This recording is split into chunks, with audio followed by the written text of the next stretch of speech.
Welcome to the presentation about teachers' perceptions of the new teacher evaluation model by Anthony Rybarczyk, April 23, 2015, Cohort 9.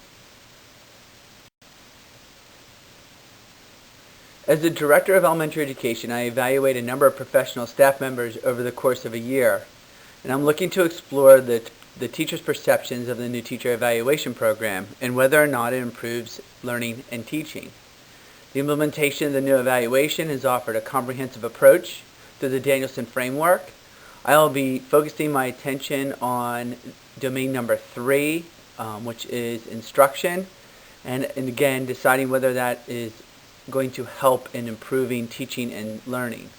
During the study, my hope is to determine whether or not professional staff members believe this new teaching tool will help improve teaching and learning, but also, in addition, I hope to find the correlation between student standardized scores and student engagement as part of the process in regards to their perceptions of the teacher evaluation system and whether they believe domain 3 is pertinent to improving their understanding of improved teaching and learning.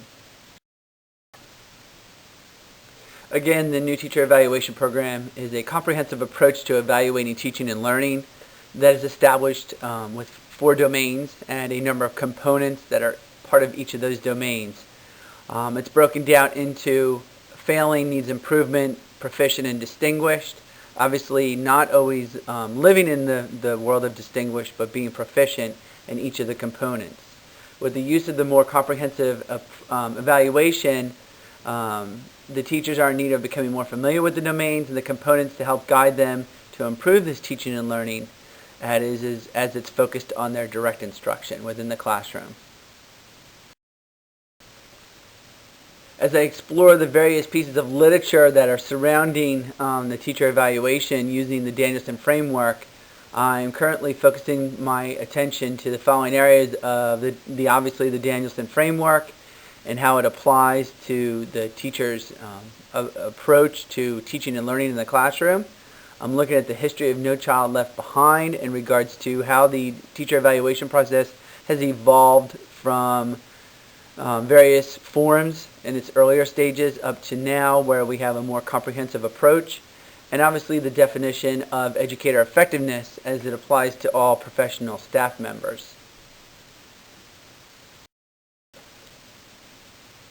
As you can see from the various pieces of literature that I am reviewing, a lot of it is focused on Danielson and just understanding her approach to creating domains and components and how they are correlated with teachers' direct instruction in the classroom, from their planning to their professional responsibilities. Also, I'm looking, as I said, at No Child Left Behind and understanding the public law behind it and the approach that was taken by legislation to become a more comprehensive approach that teachers are proficient in their area of teaching and learning, and as well as the blueprint for reform and the reauthorization of the Elementary and Secondary Act that was the determination in developing more of a comprehensive approach in evaluating teachers and understanding their abilities in the classroom. As part of my method in my research, I'm looking to consider using a mixed methodology approach in understanding these perceptions. I'm looking at both using qualitative and quantitative data. My qualitative will be where gathering teachers' perceptions and what they believe, the use of domain 3 of instruction from the Danielson framework and how it helps them to improve teaching and learning, whereas the quantitative data, I'm looking to find the correlation between student achievement and engagement within the classroom, and how that also works to improve teaching and learning. The participants within my study, and for the qualitative sampling, I will be looking to survey 6 to 10 4th and 5th grade elementary school teachers. I focused on 4th and 5th because of the PSSAs and being able to look at the data that surrounds their growth as a learner. I plan on using the pre and post survey to gather perceptions and whether or not new teaching evaluation program improves the process, and again as well as the PSSA scores from the academic year where the teacher was evaluating using the new evaluation program. The data collection of my research will be the qualitative data. I'll be looking at 6 to 10 classrooms and observing them to measure the amount of student engagement. I will develop a tool used to monitor that student engagement and find correlations, direct correlations between the teacher evaluation and that student engagement and whether it improves the teaching and learning within the classroom. In regards to my data collection for the quantitative portion of the research, I'll be looking to meet with 6 to 10 teachers and administer the pre-survey prior to completing the observation process.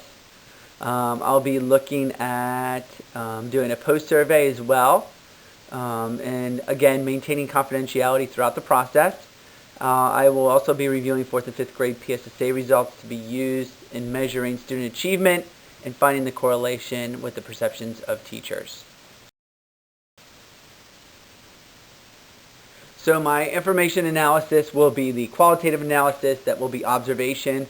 My quantitative, that will involve the content analysis and identifying specific characteristics of the body of material, and the correlation analysis of student achievement and engagement. So the overall goal of my study is and help to determine whether the perceptions of teachers' understanding of Domain 3 helps to improve teaching and learning. In addition, I hope to determine if there's a correlation between that, the student achievement and engagement for those who have the perception that Domain 3 helps to improve teaching and learning. As I move forward, I'm anxious to find out whether or not there may be implications of the research in other grade levels. I also am looking to see if there are other examples of research that I can seek out in use of other evaluation tools and the history of how they were developed, as well as determining the difference of how the older tools used in earlier education as compared to a more comprehensive approach now has an effect on teachers and their perceptions of improving teaching and learning. Thank you so much for listening, and I hope you found this informative.